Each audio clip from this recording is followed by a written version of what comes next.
Pemirsa, tersalur kepada lebih kurang 7.000 kelompok, masih ada lebih dari 13.000 kelompok UMKM di Kota Tomohon yang masih menanti pencairan bantuan stimulan UMKM sejak tahun 2020.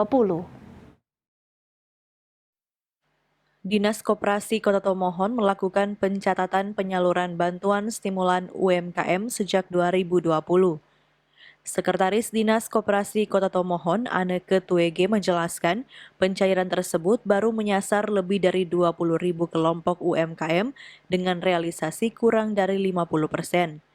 Sekitar 70% kelompok UMKM di Kota Tomohon belum mendapatkan realisasi bantuan stimulan UMKM ini atau sekitar 13.000 UMKM yang masih dalam daftar tunggu.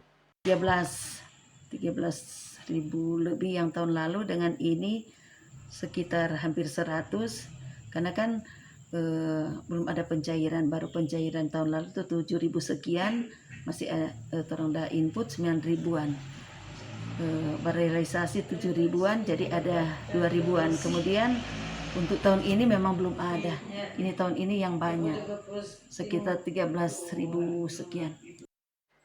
Diketahui, untuk bantuan stimulan UMKM senilai 1,2 juta merupakan bantuan untuk sektor terdampak COVID termasuk kelompok UMKM. Queen Simatau melaporkan untuk Kawan Nua TV.